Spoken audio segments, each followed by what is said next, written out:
Hi, this is Dr. Blann. I'm going to speak on some issues about negotiation. I studied negotiation theory and practice winter 2014 at Nova Southeastern University, and I want to share with you a paper that has been graded that I think has great significance to what is going on today. Um, Most of the writing assignments that's given to DCAR students, which is doctorate in conflicts analysis resolution. It covers the controversies in the world and on our home front, and in different nations, our home front, nation to nation, state to state, involving school violence.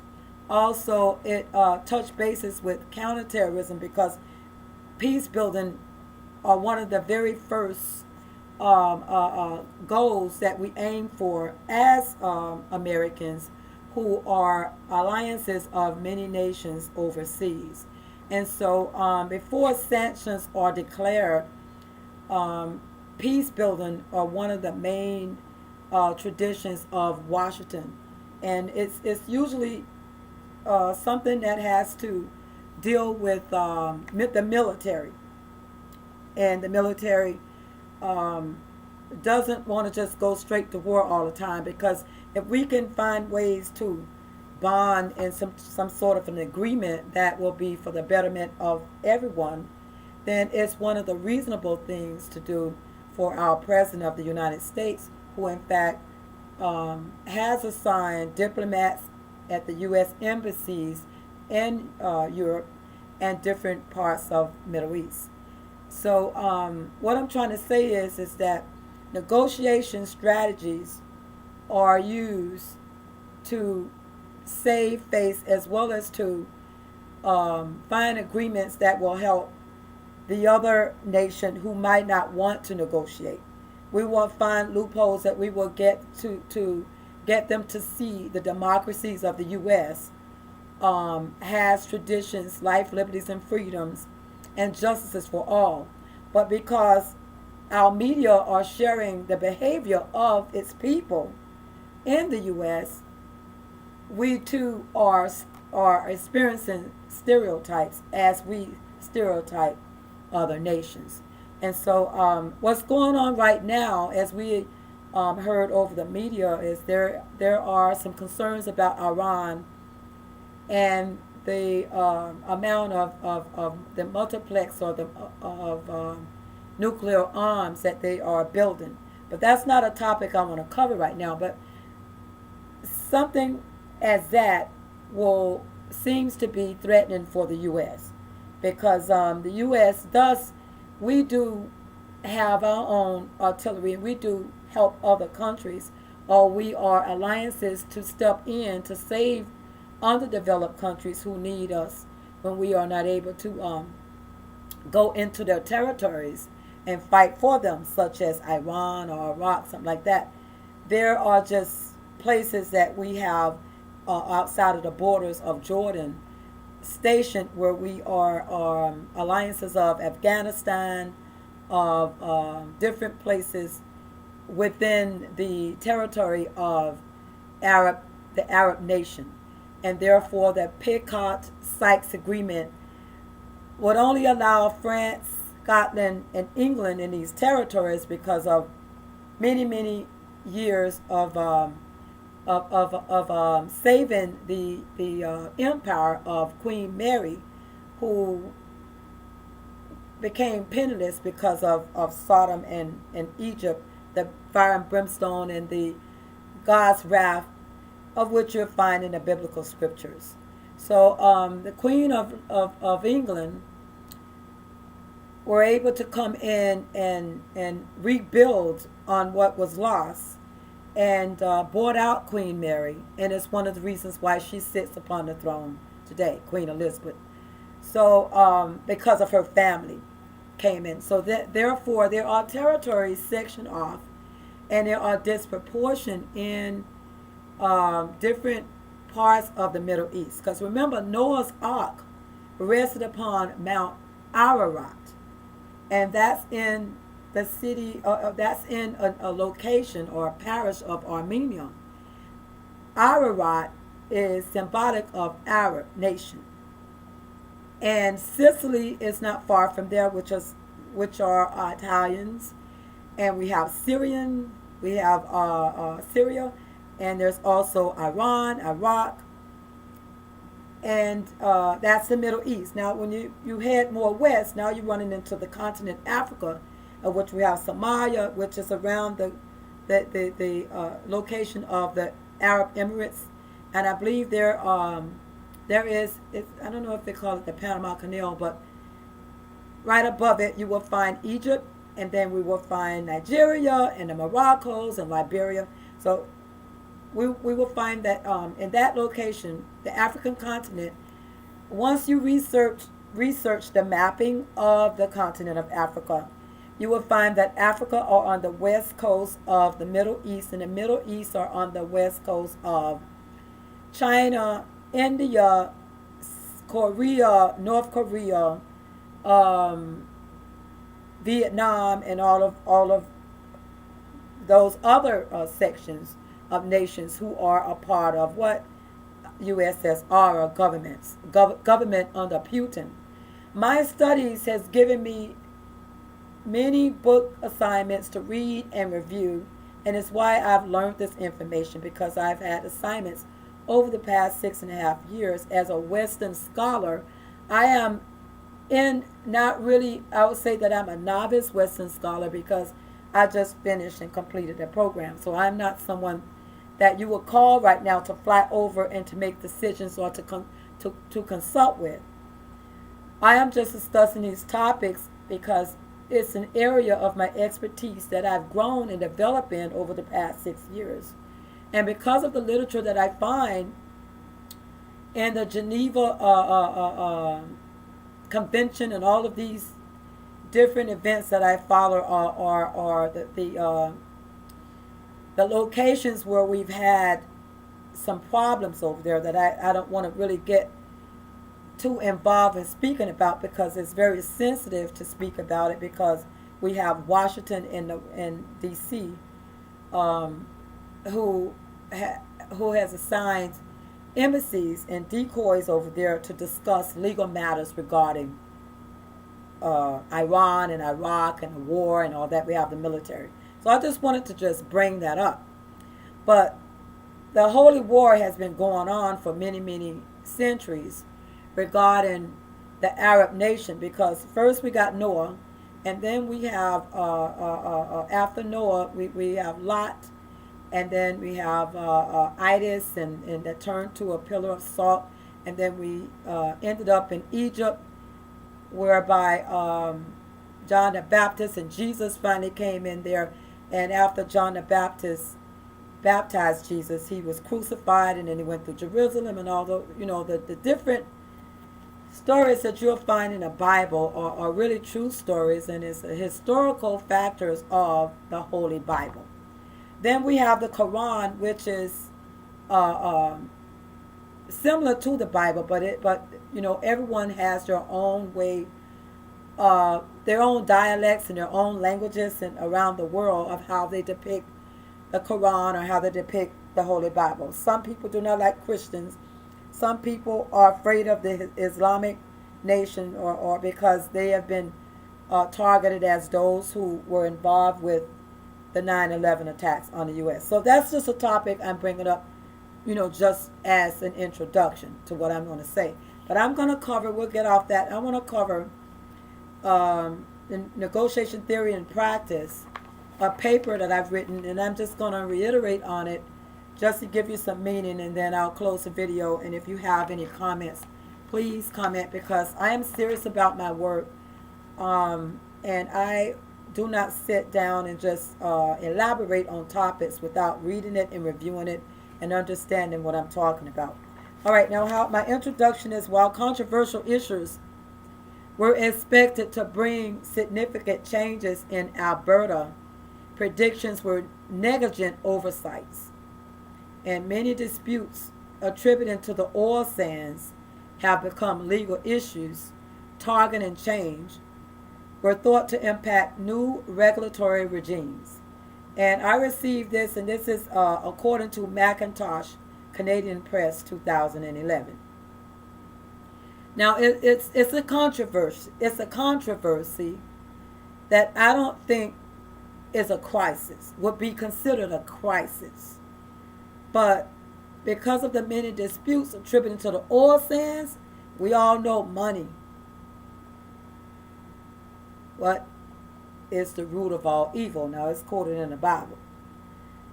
So these disputes are attributed to the oil sands have become legal issues targeting change. Now, what type of change are they targeting? They're influencing new regulatory regimes. All right. So next, this is an essay I wrote. Now, next I have in September 2011, Fort McMurray, Alta, reported hundreds of major resource projects were worth billions. Now, we all know when people find out all over different continents and nations finds out that we have oil refineries or any type of oil sands out there worth billions. Now, we might find investors that want to invest in it to, for stock exchange. That's only if it's in the NASDAQ or the Dow, or if it's a part of the trade market. Though these resource projects would restrict some environmental assessment plannings over the next decade, federal and Alberta government presently are facing legal challenges from First Nations. Okay, so there are some regulations restricting the change of what assessments given account other nations will be able to make the oil sands available to them, and because of the federal and Alberta government are facing legal challenges from First Nations, the oil sands and the projects has restrictions, and that's what I'm saying here from the book review that I've used. And I've used. Let me just tell you where I got this information from. Wait a minute. I got something back here that I didn't know. Okay. As I quoted McIntosh Canadian Press 2011. And the Little Book of Strategic Negotiating During Turbulent Times, author J.S. Doherty, Doherty, 2005, published at the Intercourse, Pennsylvania, Good Books. Next, Lewicki,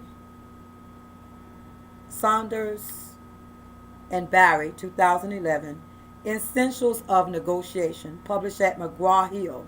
And I retrieved that information from related articles on February the 2nd, 2014.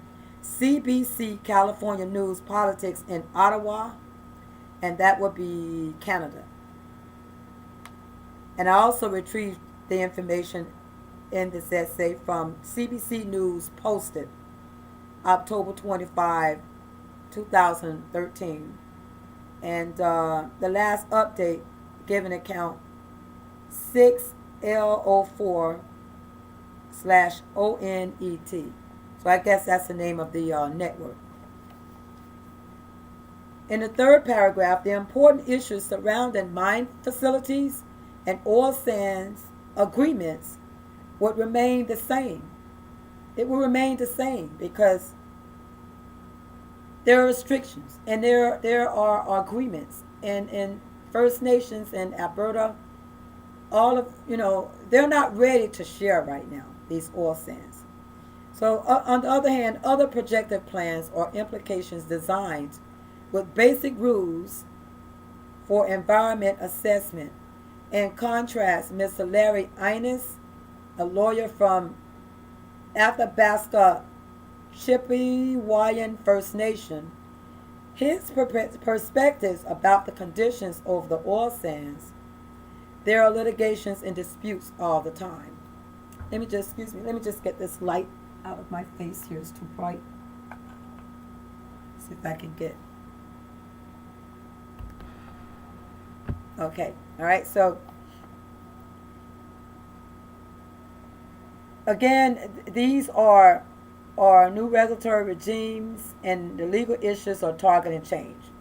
And when legal issues targets change and negotiation strategies are not working, and if someone comes in and violate agreements and violate territories,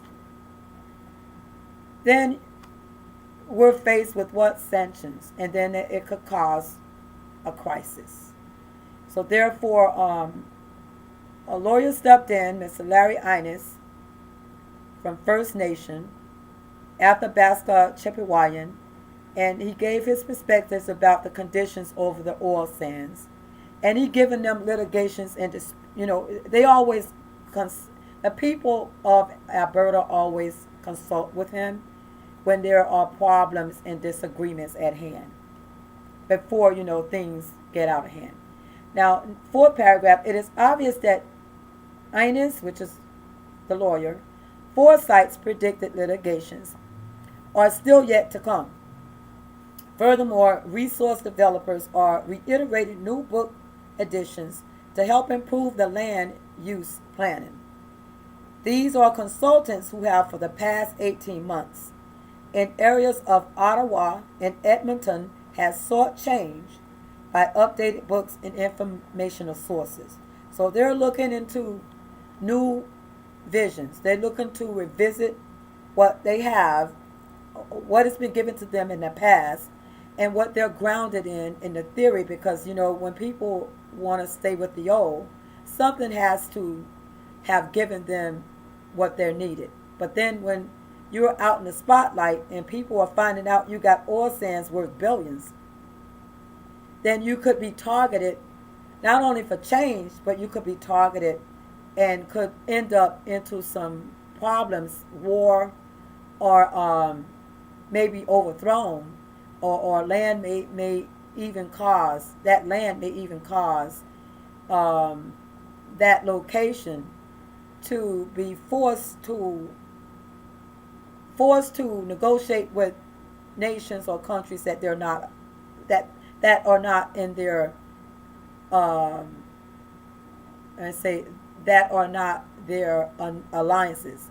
They're not in agreement with them, and there is some trusting factors going on with being open to what are their new projects consist of.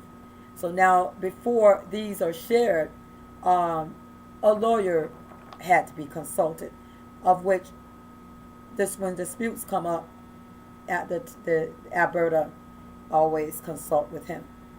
So it's obvious that the lawyer foresight's predicted litigations are still yet to come. They haven't really reached any agreements yet, but now they're out in the open, and it's been over 18 months in these locations of Ottawa and Edmonton.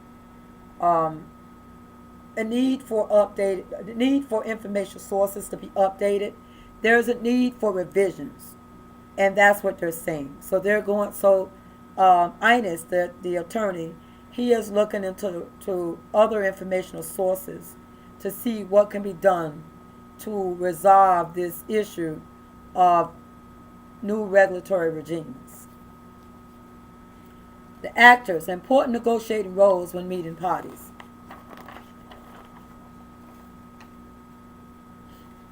Agencies, there are types of projects that once required a federal environmental assessment that no longer would require assessment. It is very important for actors playing these roles to understand why they are meeting and attempt to resolve issues for the betterment of the project's future planning, and I had mentioned earlier. Everyone needs to negotiate for a win-win situation, so there will not be a crisis occurring.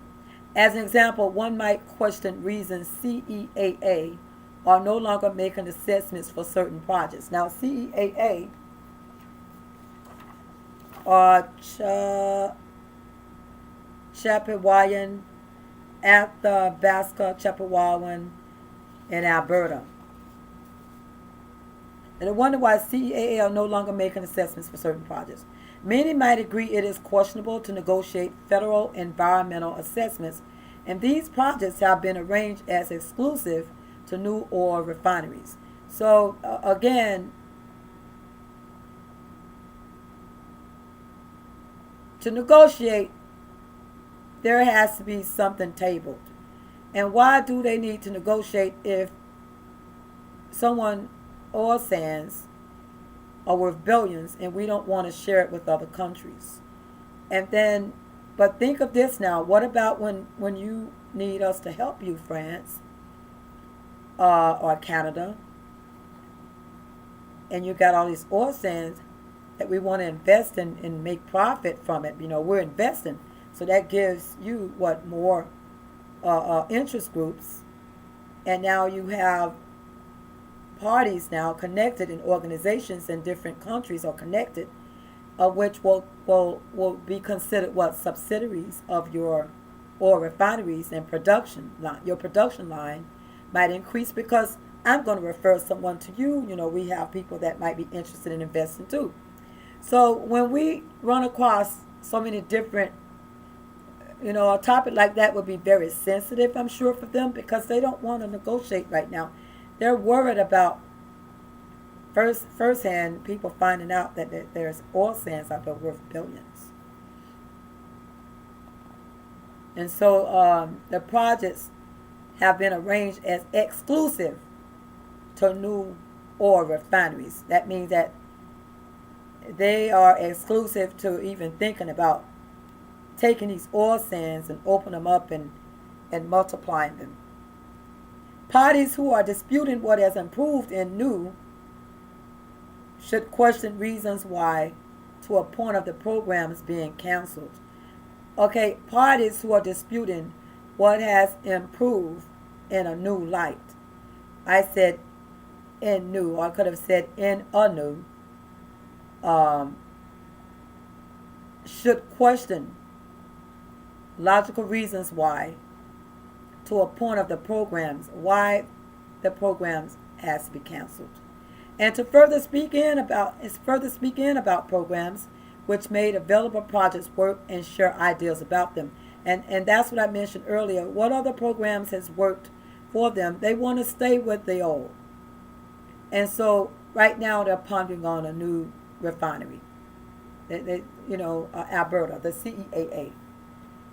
And so the attorney, Ines, does not want to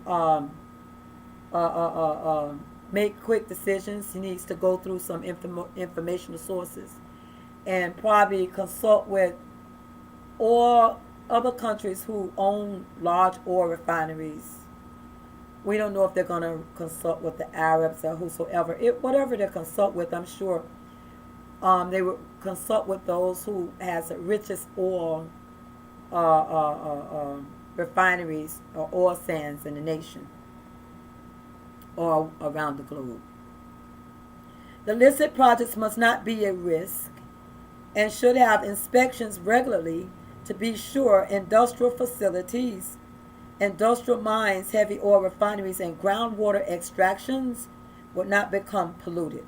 Okay, so that's something, one of the reasons why I guess the CEAA and Attorney Ines are researching the projected work, planning ahead before they share ideas about them, because the projects could be placed at risk. Because what they're saying is, as an example, when you're drilling, they may hit a sewage line.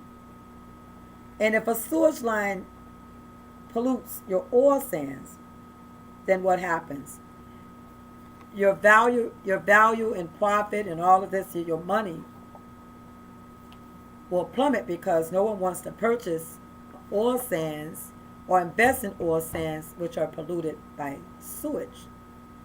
So it's what they're saying is illicit projects must not be a risk and should have inspections regularly to be sure industrial facilities, which are the industrial mines, heavy oil refineries, and groundwater extractions. That's what a problem could be, but not become polluted. And I found that information from Lewicki, Saunders, and Barry, page 97 and 2011 published. And let's see what the book,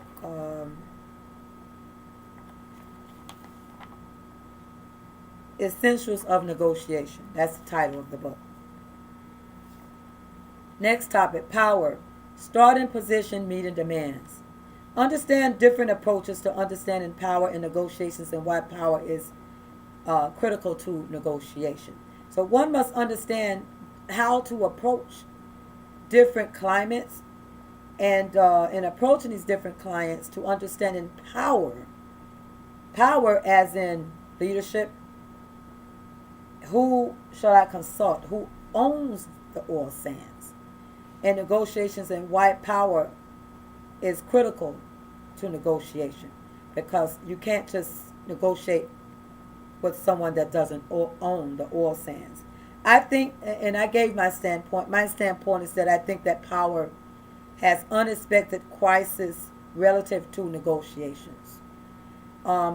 As just saying, as I just spoken in that first sentence, is because of different approaches to understanding power and who to consult.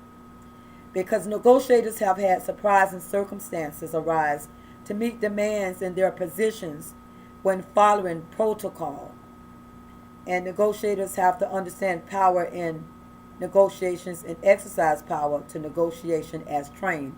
And these powers are systems theory, is to be sure that the different systems that you are approaching are your governments, your institutions, your nations, your parliaments, things like that. Institutions as such, continents or countries around the globe. In the article, Canadian Natural Resources Limited Primrose Lake facility did not undergo federal environmental assessments. One might question reasons. In situ oil sands, okay, that's the name of it, in situ oil sands developments at lake facility near Cold Lake, Ottawa, did not require these assessments.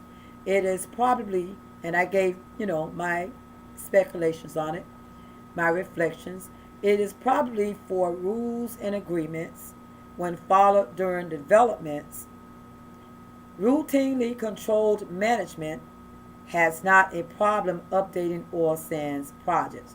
So the rules and agreements that already have been followed for so many years, their traditions or their systems of how their frameworks targeted different bases of information and how to update or how to keep what we have and updating as an informational resources available of whereas there are other oil sands, probably mass oil sands out there owned by other nations, has never come across polluted oil sands or polluted groundwater extractions by which it might seep into valuable billions of dollars, valuable oil sand refineries.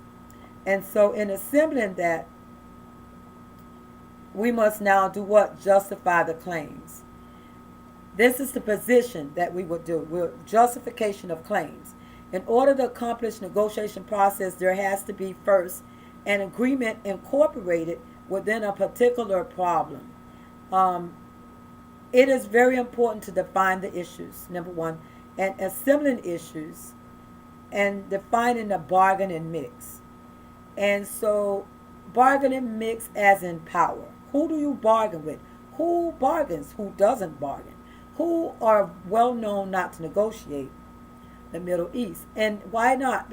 Why do not they negotiate? Because there might be some issues still going on with agreements and treaties, and they may have seen us do something in Washington or do something in their country, and so they do not trust us, and that's the key. Bargaining doesn't mix if you are dishonest or seemingly to be dishonest or practicing hypocrisy. And it's one of the things that are always one of the problems with Washington having to negotiate in the Middle East is we need to keep our country in check, because if we have people over here who are naturalized citizens from the Middle East, information are being sent back in their language to how things are run here, and how that how we are being evaluated, so to speak. And so people do not bargain with folks that they might not trust. And it doesn't mean it's not only happening in the Middle East versus the Israel nation or Arab nation or against Washington or vice versa. It's happening in the U.S. amongst locals. It's just commonplace that no one negotiates or do any bargaining with people who we may not know very well. And so now what do now? We have to justify our claims and put ourselves in a position of what? A role as being a power figure. Making claims and using negotiation strategies when there is a great need to make a basis for your claims. That's what I listed in paragraph 2 of positioning and justifying your claims, is making claims and using negotiation strategies when there is a need, a great need to make a basis for your claims. That is a position to justify your claims. It's just claim it. Claim it. Proposals. Bill a proposal. Start a new bill. Propose action on a negotiation strategy that you may come up with that could be a great need to make a basis for your claims. Therefore, your claims be justifiable, and maybe you will then be able to find supporters and interest groups and councils and the House, Senate, and those who are in the legislature who decides for that state or for that continent or that institution will find it being interesting and could table it for further evaluation. Now, when government has to review rules and base specific requirements on meeting the needs of what impacts greenhouse gas emissions, some environmentalists have placed new rules on growing types of oil sands development. And these environmentalists are our economists. They go out and they look around the environment, and they, environmental protection agencies, so to speak, or who we're speaking about. And remember when we needed to take our car in to be inspected for gas emissions because the exhaust causes fumes? As an example, you're at the red light and someone in front of you are using diesel fuel and it's coming through your air conditioned vents, and you're there, you can't wait for the light to change. Well, these are gas emission, greenhouse gas emissions topics, or how safe are our public when driving? How safe are we? That's not what I want to use. This would be considered structural violence. Unbeknownst structural violence is when gas emissions are violated and no one are doing anything about the fumes of which are being inhaled by the public while they're at the red light. And now we have what? A cancer case, a possible case, an invitation to cancer. So what I'm trying to say is that environmental specialists go out and they place new rules on growing types of oil sands and how they're developed. And so we have a problem with the greenhouse gas emissions. Defense mechanisms has been posed even by former Secretary of State Hillary Clinton when Bush was in office in between 2000 and was it 2000? President G.W. Bush, 2000 through 2008, yes. Hillary Clinton had come up with an idea for the greenhouse gas emissions, and there were defense mechanisms were proposed based on the development of that country or the underdevelopment of that country. And so here in the U.S., we needed to go in and have our engines checked before they certify, put the sticker on your windshield, and thereby law enforcement who are also aware of the inspections when you're driving, and if they just happen to spot you, a police officer driving without your inspection sticker, and your inspection sticker must have a valid date and it must not be expired, um, they're also informed. So we have like federal government agencies, local agencies, civil authority, police, highway patrol. But now here in the U.S.,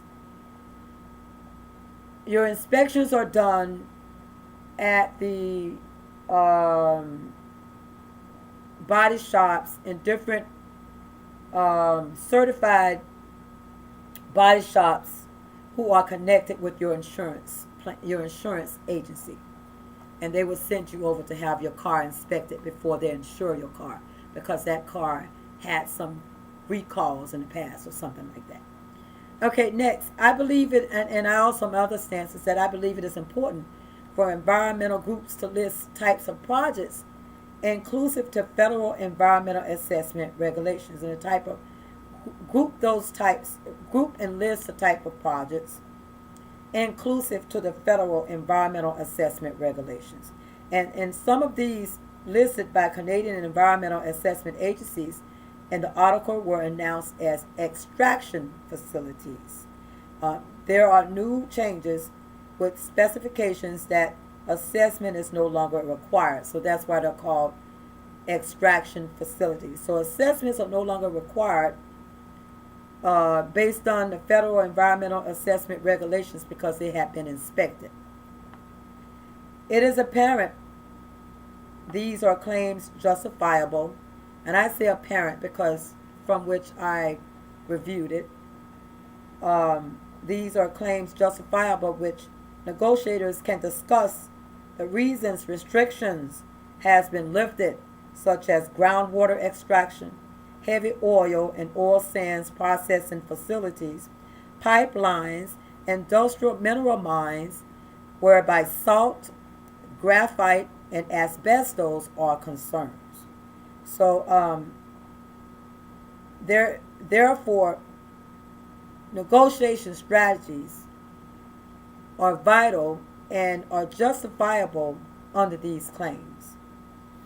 Additionally, amongst the agenda, there were listings of industrial facilities which manufacture chemicals, pharmaceuticals, and mineral fibers. And these are like fiber net chains, where our fiber nets are connected now with Florida Power and Light in the U.S. So these are mineral fibers which are connected with our water lines, pharmaceuticals, and manufactured chemicals. One main point I highlighted in the article is that environmentalists are processing facilities offshore, and environmentalists were justified to melt the oil directly out of the ground rather than being mined. Okay, so because number one, many of our miners are losing their life on the ground too. So they're finding ways to cut corners to avoid miners having to go down there all the time. Coal mines. So one main point highlighted in the article is that environmentalists are processing facilities offshore and were justified to melt the oil directly out of the ground rather than being mined. However, the oil are processed later, growing types of oil sands which impact federal jurisdiction. So now when oil sands which are processed impact federal jurisdiction, then legal implications will apply to change. Now, these impacts on greenhouse gas emissions have regulators assembling these issues. It is important when justifying, as an example, it is important when justifying claims about specific resistant points. The projects have to be listed and assembled. So the projects must be listed and grouped into different types of projects and assembled as in different categories and assembled as an assembly to the refineries based on um, legislations or like mentioned federal jurisdiction. I made another point defining the issues, and that was regarding positioning the justification of claims, assembling issues and defining the bargaining mix, defining interests, defining resistance points, defining alternatives, BATNA, defining one's own projects. Negotiable settlement offer. Let me just go back because I did mention BATNA. I'm sorry. BATNA. It has to do with the agreements. It is a policy because it relates to alternatives. Alternative solutions are objectives defined from, namely, a proposal or a new bill. Negotiable settlement offer. According to Lewicki, Saunders, and Barry, 2011, practical tools useful to improve communication processes and any negotiation useful are asking effective questions and to listen to the answers to gather sources of information needed during inquiry. So, therefore, in practice, there are specific tools are very useful to improve the communication process. Whenever folks do not want to communicate with you outside of the U.S. or outside of Alberta, France, London, Europe, European countries, Russia. So therefore, we must ask effective questions and listen actively. Because if you're not listening actively, then you are selective listening, considered as selective listeners, and you always miss something because you are one-sided and you're not in agreement. It's hard for you to agree with anybody. So these are the type of people that you do not want to position at the table to negotiate on any type of strategies. Make sure those who are negotiating on strategies are people who listen effectively and actively, and that they can make decisions wisely, of which will not cause agreements to be waived that could have been proposed and then reenacted into a new bill. In part, I have to agree, as my standpoint, when roles are played out, disputants and those reflected in the practice of negotiation would be skilled in role reversal. And that's exactly what I just said. And I found that information in page 145 of Lewicki, Saunders, and Barry, 2011, because role reversal means to set your differences aside, listen actively, and listen effectively, respond based on whatever defense mechanism that you would find that would be useful, and to mix those bargains together with other bargainers so that everyone would have a chance to list these specific groups and different group types, and will be able to without fighting or coming up with too many disagreements before you can even understand what you're speaking about. And then, if a table or if a collaborative project does not negotiate, then it's like a waste of time when you could have negotiated because someone were not skilled in role reversal. As an example, a person who has not heard accurately, that means they did not listen actively and effectively. The answers of parties' questions, if I gave you my proposal and you didn't listen to it, and I got to keep repeating it, and you're still argumentative and you still haven't heard me, and now we're arguing because you cannot, you're in denial of understanding me when I notice is that you are understanding someone else's, bargaining mix. So therefore, people play power figures and power roles, and They want to be leaders instead of sitting in their roles and their powers and agreeing based on playing role reversal. Because if you cannot reverse your role and let someone else take the table sometimes who has the power, billions of dollars of oil sands, and you do not have the money to, and it's not your business, then why are you here? Are you going to invest? Do you have any money to invest? So these are questions that might, you know, come across the minds of those who are seeking investors. But you are here and you're wasting my time when someone else could have been in that seat discussing this topic with me and that wants to make a deal with me. So as an example, a person who has not heard accurately the answers of parties' questions during negotiation might jot down something, a way to help you, without verifying or summarizing meaning with disputants. So other folks might jot things down, and then they do not verify or summarize on it to find meaning with the disputants, because they are interpreting data in error, and or they may not understand it and misinterpret data in error, and that's by chance of error this could happen. Bargaining. Essentials of negotiation will require a learning system for parties to study to understand similar strategies proposed by Doherty, and that was given J.S. Doherty, The Little Book of Strategic Negotiation, Negotiating During Turbulent Times, published in Pennsylvania, Intercourse, Pennsylvania, Good Books. So essentials of negotiation will require a learning system for parties to study to understand similar strategies proposed by Doherty. I posit, when we think of important aspects of negotiation, vital to acknowledge the other parties having rights to address what is to benefit them before agreements are made, we all can have a win-win situation. So think of important aspects before you negotiate with someone.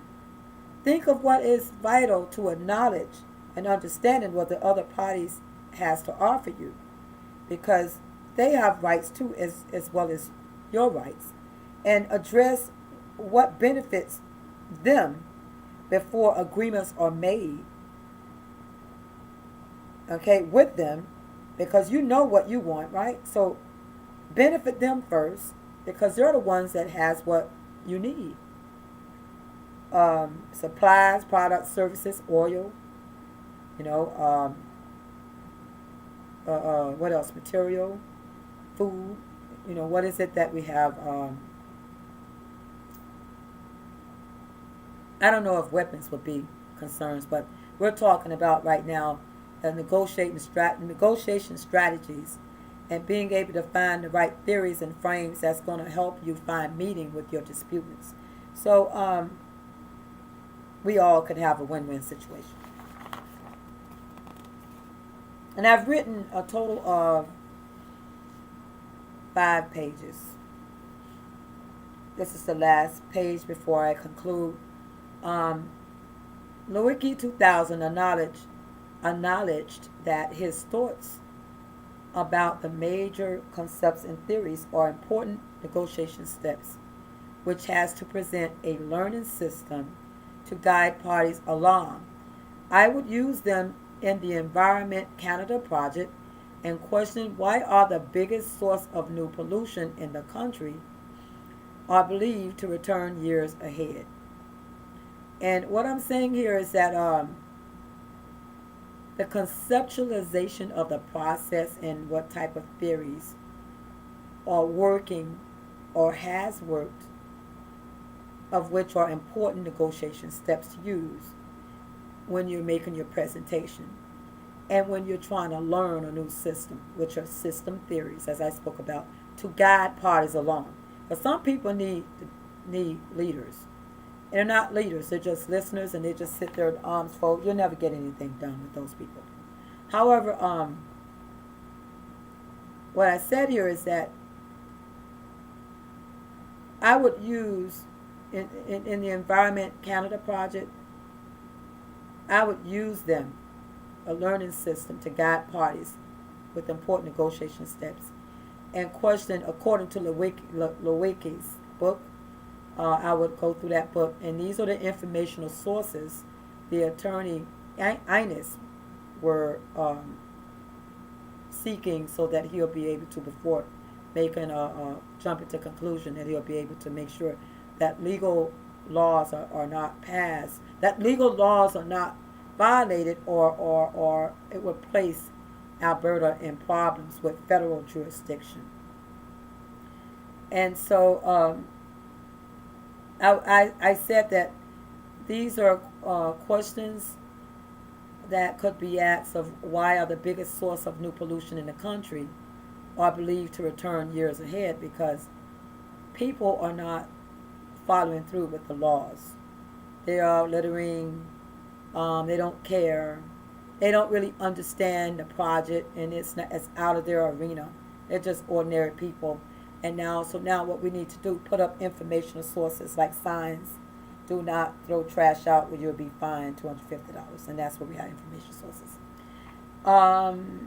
Net settlement, rules and agreement, BATNA. But what I did is, before I said that we should settle, I said that my standpoint is, before we settle, if the alligators are traveling northbound in the Mississippi River and the oil spill are located in the Gulf of Mexico, the alligators and crocodiles would choose to travel where? Northbound to Clean Water Springs, because the Mississippi River and the oil spill are connected to the Gulf, okay, of Mexico. So why would the alligators travel southbound if there's an oil spill in the Gulf of Mexico? So the alligators and crocodiles would choose to travel northbound to Clean Water Springs. They would end up where? In Canada, because it takes them straight up. The Mississippi River goes straight up to Canada. Now, a logical perspective one might understand is that the crocodiles are not mating. I'm sorry. A logical perspective one might understand are that the crocodiles are not mating. They're trying to get away from the oil spill because they're going to die. But they have swarmed together to avoid oil sands. So you will see them swarming together to avoid oil sands, traveling north along the Mississippi River. And you're wondering, well, where these crocodiles come from? I didn't know we had so many alligators and crocodiles in the Mississippi River. Well, where are they going? Whenever you see a swarm of crocodiles or a swarm of birds, and their birds are flying north, and they're going crazy, it's confusion, something is going on where they just come from. And so these alligators, I posit, are not mating because there's an oil spill in the Gulf of Mexico and the Mississippi River. They need to travel northbound, and depending on which way the river currents are going, it would be very difficult for them. And someone might be able to jump in that water and may not get eating. I mean, it's just say maybe so, maybe not, maybe that would be hard to define. But getting away from oil, what are the reasons why I would say alligators are headed north on the Mississippi River than south, end up in the Gulf of Mexico, end up where? In Mexico shores, or where? Tampa Bay, over on the Naples, in that area. And they swim and they end up in our water springs and in our intercoastal waterways, and they find these little ponds and they creep up where? In your backyard. Settlement, rules and agreement, BATNA, BATNA. Defining alternatives, BATNA, and defining one's own objectives are important to negotiators and disputants. Carefully planning logical reasons why mandates should be reviewed regarding environmental assessments. And I gave my thoughts. I think it is for protection of our environment and the people who live around them, to make sure rules and agreements or ground rules followed using protocols. And as I mentioned, informational sources, informational signs put up by the Department of Transportation. Please do not litter. If so, you will be fined $250. In conclusion, in order to accomplish negotiation process, there has to be first an agreement incorporated within a particular problem. The changes in the context affect negotiation, but two or more parties in dispute can resolve the issues they're having with greenhouse emissions if regulators are listening to what are the concerns of environmentalists. In the end, pollution can be reduced. For better ways, these might be addressed or incorporated into the negotiation process, according to Doherty 2005, page 5 through 6. Moreover, bargaining and negotiation can be dynamic for intergroups during conflicts to collaborate on issues and resolve disputes using different frameworks and theories. And I also found that in Lewicki, Lewicki 2000, Lewicki 2000. That book is a book regarding different frameworks and theories. And this paper actually was a B grade. But I found that it was very interesting topic. My running head negotiation strategy paper, Dr. Evan Hoffman. Let me bring it up so you can see. A Ph.D. scholar. That was before I passed the qualifying exam and completed the program. And Dr. Evan Hoffman, negotiation theories. He is the professor that coached the class along the doctorate program to be able to review articles and give our standpoint about it and base an argument. It's like an argument paper, and find solutions, because conflict analysis resolution doctorals, what we do is we study controversies in the world, around the globe, and in local areas nationwide, and we discuss them at the table and give out different ideas and write about them. And that's exactly what I did here. And I'm now Dr. Velma Blann. Thank you very much. I hope you enjoyed my presentation of negotiation theory and practice, instructed by Professor Dr. Evan Hoffman. And my strategy paper were based upon negotiations regarding oil sands in Alberta. Thank you and God bless.